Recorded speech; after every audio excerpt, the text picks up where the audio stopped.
Et nous sommes de retour au plateau pour la dernière partie de cette émission. Nous abordons notre quatrième sujet. Nous parlons à présent du Togo, bien évidemment.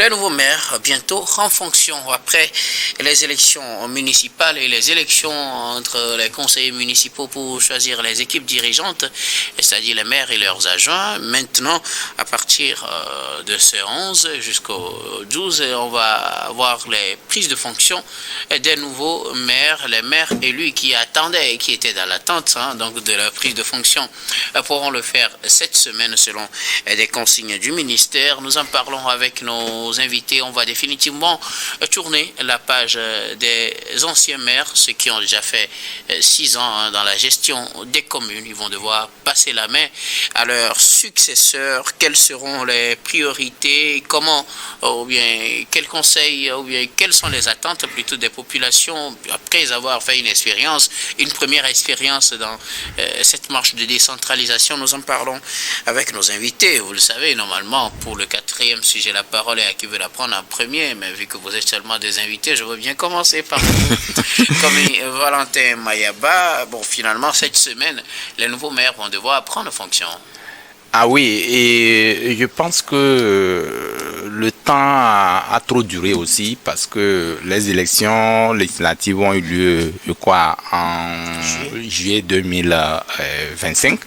Et nous sommes aujourd'hui à 4 mois de ces élections. Il a fallu que le compteur puisse aller vite parce que les enjeux sont énormes. Les défis sont énormes et les gens attendent beaucoup d'eux parce que la première phase c'était en 2019, c'était la phase pilote et les gens étaient en phase expérimentale. Phase pilote, voilà, c'était en phase expérimentale puisque nous n'avons jamais, c'est vrai qu'on l'a connu depuis plus d'années, mais aujourd'hui avec cette deuxième round, je crois que les gens seront imprégnés de façon véritable dans ce qu'on appelle la décentralisation. Parce que, vous savez, c'est le socle du développement d'un pays.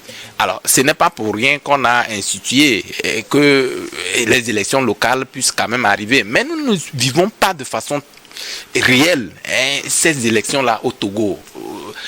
Raison fondamentale pour lesquelles je trouve que la politique s'investit beaucoup dans le débat de la décentralisation. Ça fait qu'on tente de confondre les élections locales aux élections législatives, voire même présidentielles s'il y en a. Alors, ce schéma, quand il présente comme ça, le développement local ne va pas prendre de l'envol dans la mesure où c'est les politiques même qui vont peut-être impulser leur marque dans la gestion locale. Alors, qu'est-ce qu'il faut faire? C'est pourquoi nous sommes dans ce schéma de va-t-en-guerre, c'est tel parti qui est plus majoritaire, qui doit choisir tel, sans tenir compte de la réalité même, qui est une réalité locale. Alors, si c'est comme ça, je trouve que vaut mieux ne pas peut-être amorcer l'étape de la décentralisation pour parler de la gestion ou du développement local. Parce que quand on parle du développement local, c'est la population locale qui choisit celui qui pense qu'il est propre pour pouvoir gérer ses problèmes. Mais là, quand c'est un parti politique qui vient avec son nombre de partis ou de choses pour pouvoir imposer à la population, je pense que ça ne peut pas arranger cette population. Mais la population avait déjà voté pour ce parti. C'est la population qui l'a rendu majoritaire dans les communes. Non, c'est pas forcément. Puisque quand vous allez au communal, oui. Comment ça se fait?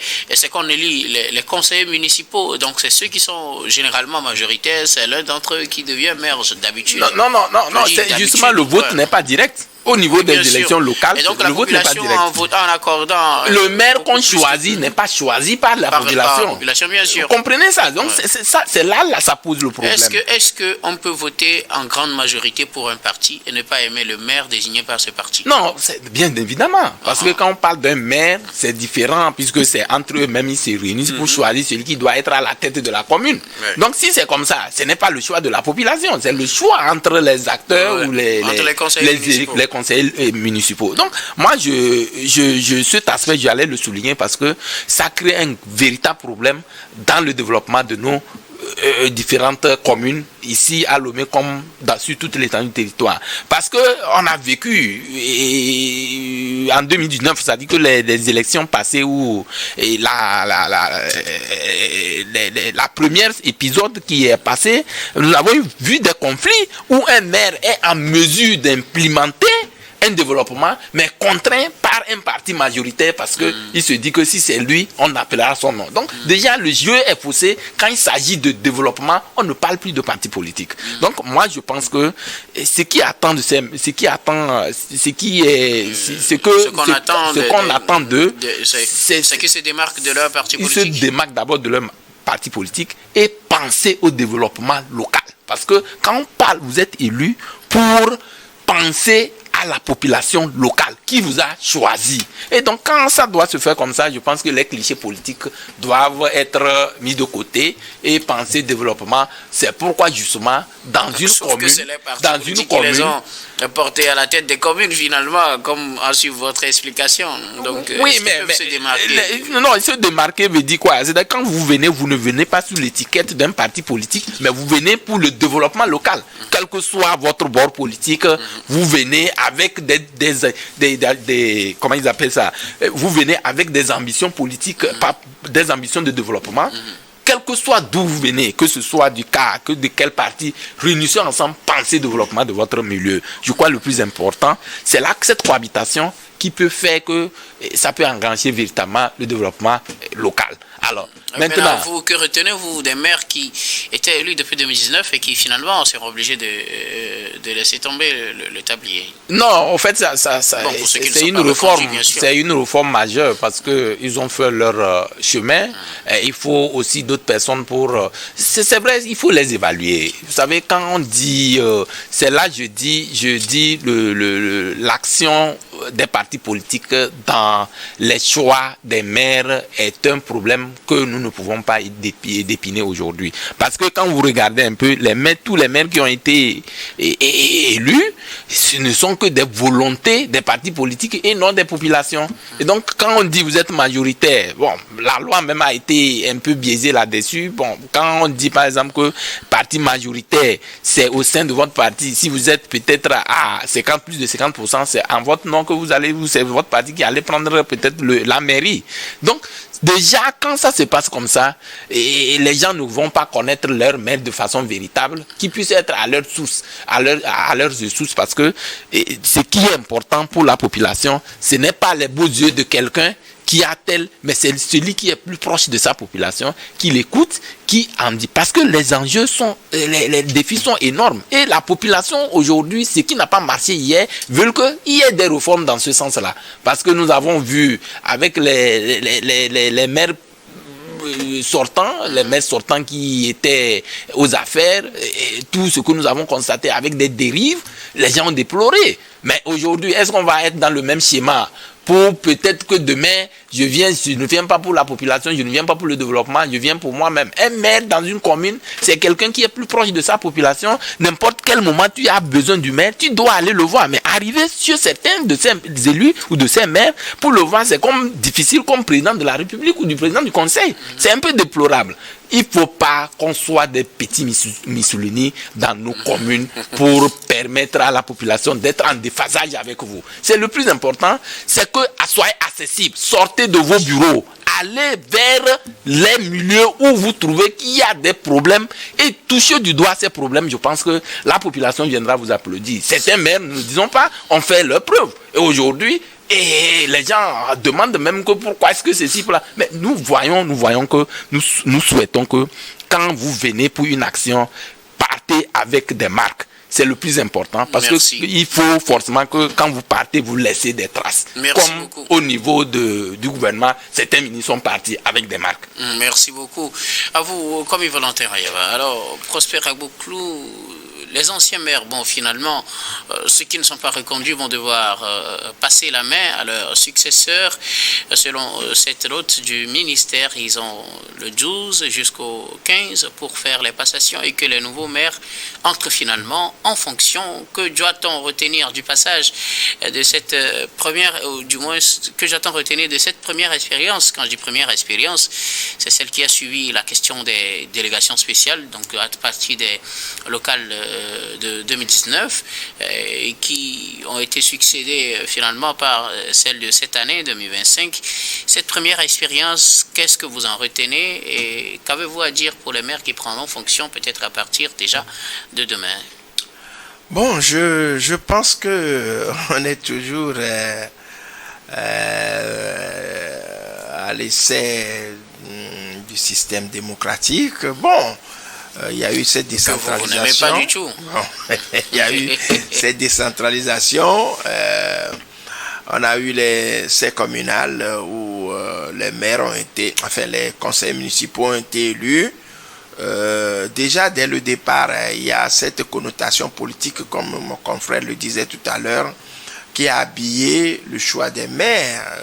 Et d'autant qu'on a appris, on a connu, on a su que, cela dit, on a fait, qu'on appelle ériger des sentiments à l'élection des maires. Et depuis le premier essai, moi j'ai compris que ce n'était pas justement le motif de développement qui a sous-tendu la nomination, enfin l'élection de ces maires-là qui ont pris la tête, la plupart d'entre eux. Et quand vous écoutez à peu près le bilan de certains, vous allez comprendre que certains sont venus s'enrichir, d'autres n'ont pas fait grand-chose, d'autres ont fait de l'exhibitionnisme. Bon, il y a peu de nombres qui ont pu réussir à faire quelque chose de concret. On ne va pas commencer par les citer pour faire des victimes, des mécontents. Oui, et nous-mêmes pour être victimes de certains. Donc, ce qui veut dire tout simplement que quand vous-même vous écoutez déjà dans les commentaires, on a envie de penser que pour nous, l'élection des maires, ou bien des conseils municipaux et le choix des maires parmi eux ne réside pas dans une volonté de développement. C'est la politique qui sous-tend tout. Ici, vous allez voir, nous sommes majoritaires, nous ne sommes pas, on va choisir parmi eux, on va négocier avec le parti au pouvoir pour que celui-ci reste encore maire. On ne tient pas compte de des réalités sociales plutôt, pour pouvoir ériger, comme mon collègue vient de le dire, nous tous, dans cette élection qui s'est passée, dans le choix des maires qui s'est passé, vous avez vu même, on avait différé même l'élection à un certain moment donné, on a porté la date de report en report. Oui, parce que il y a un consensus qui doit être trouvé pour qu'on élise quelqu'un. En tout cas, officiellement, c'était pas la raison. Bon, officiellement, nous, en tant qu'analyste, on analyse. Okay, on n'est pas, bon, chacun n'est pas dans le vous êtes dans votre droit, bien sûr. Donc, pour nous, ça n'a pas répondu. C'était qu'on a pensé qu'ils doivent être des maires. Il y a eu même des coups bas dans les partis dans lesquels ils sont.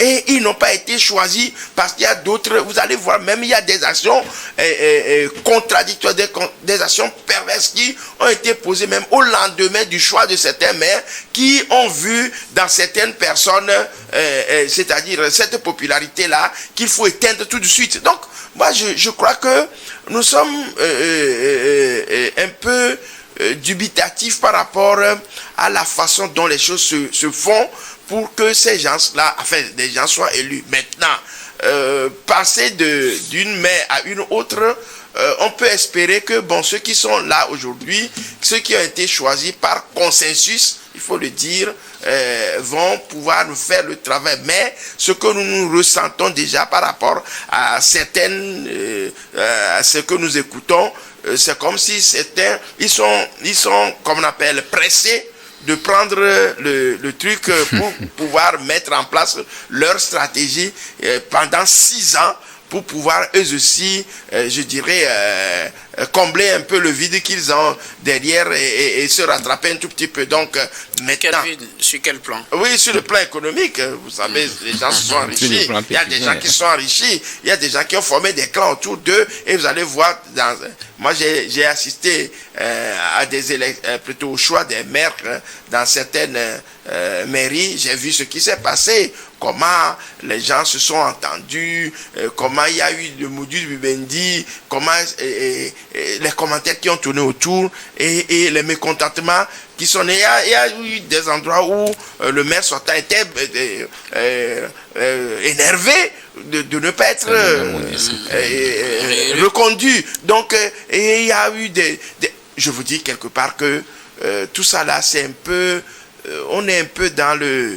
comment on appelle... pas tout à fait serein dans le choix de ces maires-là. Bon, maintenant, ils ont déjà le quitus. Et comme mon collègue l'a dit, ce n'est pas le peuple qui les a choisi, mais il faut qu'ils fassent le contraire pour montrer au peuple que malgré que ce n'est pas vous qui les... Parce qu'on les a choisis comme conseiller municipal. Maintenant, le choix des maires, ça s'est fait à l'interne. Donc, maintenant, il faut qu'ils prouvent que le développement à la base est la politique qui doit sous-tendre leur action sur le terrain.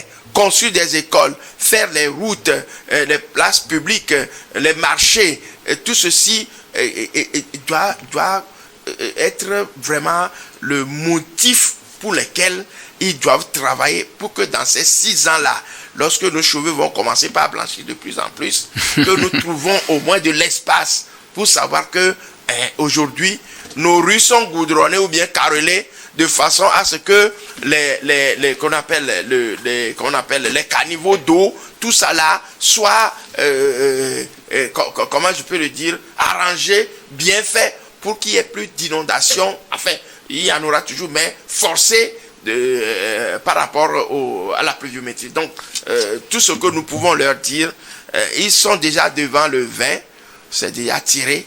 Il faut qu'ils le boivent avec, comment on appelle, de l'intelligence, de l'astuce pour commettre vraiment de l'idéal pour les communautés.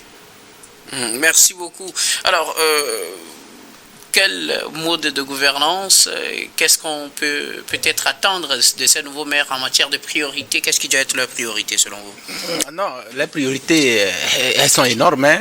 Les priorités, parce qu'il y avait d'abord des chantiers qui ont commencé, qui n'ont pas abouti. Et il faut continuer, puisque c'est une continuité. Hein. Quand on parle du développement, c'est une continuité. C'est pas parce que tel maire a commencé et qu'il n'a pas fini que je viens peut-être commencer à une autre emballage. Je pense qu'il vaut mieux qu'à un moment donné, nous-mêmes, en tant que citoyens, nous exigeons des réformes profondes en ce qui concerne le développement de nos localité. D'abord, en temps, ils avaient dit il faut les bureaux du citoyen. Et actuellement, depuis moi, j'ai essayé de faire le tour de pratiquement toutes les mairies. Et j'ai pu constater que 2 bureaux de maires et de citoyens qui ont été construits. Un bureau, j'allais dire, qui est au niveau de Lomé ici, l'autre vers l'intérieur que je connais. Donc, moi, le bureau du citoyen, c'est l'endroit où les citoyens vont régulièrement avoir des informations par rapport à comment est géré, à quel niveau de développement et toutes les informations doivent être futées là-bas. Alors, si ça ne doit pas être là-bas comme ça, et que les maires doivent être considérés comme comment l'appelle-t-on, des dieux qu'on ne peut pas voir facilement, il faut des audiences, est-ce que tu viens sur rendez-vous, machin, c'est pas ça le rôle du maire. Et il y a eu des duplesses, il y a eu le code sur la décentralisation, il doit s'en approprier et lire concrètement, et pour que ce qu'on appelle décentralisation, ce qu'on appelle développement local, que cela qui soit imprégné de façon rigoureuse pour que le peuple pour lequel ils ont été choisis, ce peuple-là puisse se retrouver en eux. Et il ne sert à rien de faire de l'ego ou de dire que c'est moi, c'est moi, c'est moi. L'État en a constaté également et à un moment donné a verrouillé un peu, puisque quand on n'a pas de facts, le fonds d'appui aux collectivités territoriales, il y a eu entre-temps ce fonds-là qu'on pouvait allouer directement aux maires, mais ces fonds ont été convertis au niveau du ministère du développement là-bas, pas du développement là-bas, c'est à l'ADEB. C'est en ADEB avec des projets, ça n'existe nulle part. Parce que c'est des fonds, en principe, on doit les dédier directement aux maires pour qu'ils travaillent. Mais étant donné que ces maires, oui, justement, étant donné que ces maires utilisent ces fonds à leurs propres fonds, l'État est regardant. Là, il dit, amenez des projets, je vous suis. Dans les pays développés, c'est pas comme ça se passe. Mais malheureusement, les gens sont venus avec leur ventre et ils veulent peut-être se dire que je vais faire 6 ans, après 6 ans, même si je ne reviens pas. Le conseil pour ceux qui viennent. Non, c'est fait, moi, le seul conseil pour ceux qui viennent, c'est faire plus qu'hier. Faire plus qu'hier. C'est-à-dire que hier a été bon, faire plus qu'hier. Merci beaucoup. Comme Valentin Mayaba, Prosper Agboklou, quelque chose à ajouter? Non, je crois qu'on a assez dit. Ces gens, enfin, on leur souhaite un bon vent, qu'ils puissent réussir. Sûrement que les égos vont continuer. Je suis le maire, vous êtes l'adjoint, tout ça là, et les débats politiques vont continuer donc au sein donc des mairies. C'est ce que nous déplorons, mais nous les déconseillons vivement d'être regardants vers la population et de créer des situations de développement pour que, franchement, 6 ans après, le citoyen lambda se reconnaisse en eux. Merci beaucoup à vous tous pour vos contributions. Nous arrivons pratiquement à la fin de ce numéro de Regard Croisé.